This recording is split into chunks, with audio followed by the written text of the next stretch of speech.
My name is Owen Smith. Welcome to the Cannabis Video Digest. This week we've got the Hempcrete, we've got Gayle Quin's updates as well. We have Standardizing medicinal cannabis extracts, all for you. Stay tuned.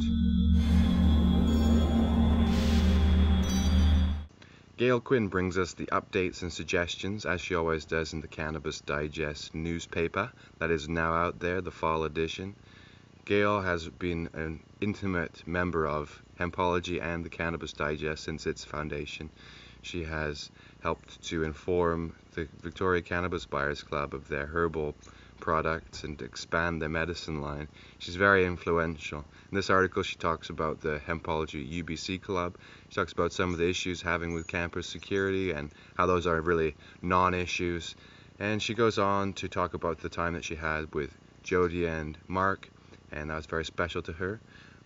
Unfortunately, Gayle is very unwell right now, so we're going to ask everybody, all the watchers, to send their love out to Gayle because she's a wonderful woman and she has cancer and she's suffering, so she's in hospital right now. I just heard about this yesterday. So if you could send your love to Gayle, that would be greatly appreciated. She is one woman who surely deserves our support and care.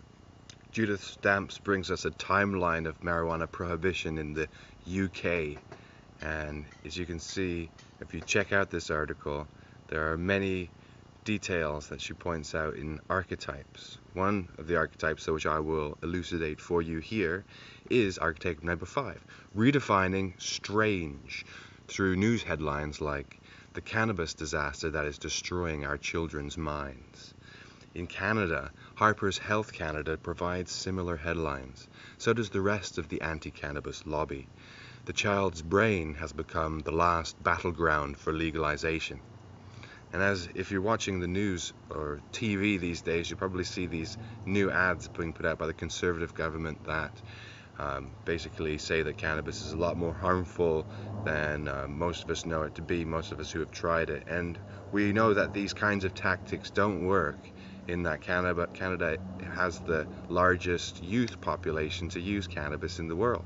So using the media and the techniques of advertising, even if it's a lot of taxpayer money poured into it to make it a really good quality advertisement, is not going to work. It actually has a counter effect where the children no longer will listen to the rest of the good education because they know that this particular thing is a lie. So let's hope that the UK and Canada and around the world we can improve our methods of teaching children about drugs and plants that they may come across during their lifetime. Check out Judith Stamp's article. Callie Walton brings us the article Free Radicals Fight Dictator. And there's been some concern since the Ottawa shooting last week that the Harper government is going to bring in tighter terrorist securities that are actually going to extend to environmentalists and really anyone who could be considered a radical, which could well include the entire cannabis community. So Callie helps us to perspectivize this situation, as it is a concern. We've seen the Harper government before put in very harsh penalties for growing cannabis, and the whole community beyond the cannabis community is now talking about this. So thanks to Callie, you can get yourself up to speed on some of the details. Radicals can be described as from broken homes, adrift in their lives, people who used drugs or were self-radicalized. Self-radicalized is a term so vague that it could be used to include anybody who has a dislike for the government and makes their voice heard. So she has concerns, and many of you may do too. Let's hear about them in the comments. Happy Halloween to everybody, and this week Ted provides us with some of his Halloween antics. And Ted has had a lot of fun as an activist over the years, in particular in public at the events organized by Hempology 101, including a hotboxing of the Victoria Courthouse underneath the steps there, and game shows. And in particular on Halloween, We do a costume contest, which is natural, and give out prizes such as bongs that are donated from local stores. So in your community, maybe you want to do something fun like this too. It is an opportunity, as Ted points out in this article, to get out of the closet and make your stance known about cannabis in public to the people who might just be walking by. So it can have an impact. And I've seen it happen, and I am one of the consequences of Ted Smith's public activism, as that's how I came across him. So check out the article, Ted Smith's Halloween Antics. Now for my article for the week, Standardizing Cannabis Extracts. In this article I look into one particular product called Yggdrasil, which is named after the Norse tree of life, Yggdrasil. And I'm a fan of mythology, so this kind of thing really appeals to me. But I'm also a fan of cannabis extracts, so to know that there's a product that's being produced by the C3 Patients Collective in California that's a tablet that will melt in the mouth is an interesting thing for me. Although through the comments and feedback from this article, it's clear to see that not everybody is interested in a product that has been prefabricated for use that could cost more than what you would take to do it by yourself. And for many people, they can suffice by themselves.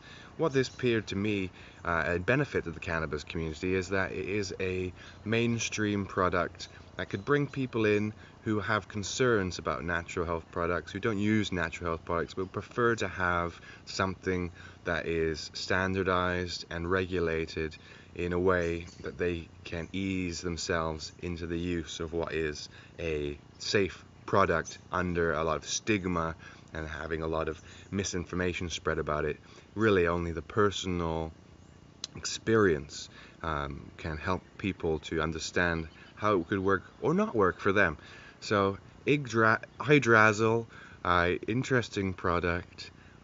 Check out my article for this week. There'll be more about extracts to come. Finally, the most popular article of the week was Building a Future with Hempcrete. Hempcrete. And another wonderful thing about cannabis is the stalks, the non-medicinal aspects of the cannabis, the fibrous herds and bast material from the stalks, and be used for building, can be used for all kinds of industrial purposes. In this article by Diane Walsh, we learn a little bit about how modern builders are using hempcrete, including using giant tubes to fill walls with it and using it as insulation. So it's very important now, not only that we have alternatives to the kinds of materials that are damaging the environment, but this particular material actually helps to heal the environment by drawing carbon in from the atmosphere that's then trapped in those walls that then will be trapped there as it petrifies and turns to rock. So we could build homes at the same time as restoring our long-lasting relationship with this beautiful planet. So thanks again for watching Cannabis Digest video reviews. This one is brought to you by me again, Owen Smith, and I hope that this week your cannabis digests well. Please subscribe to the channel. Good day.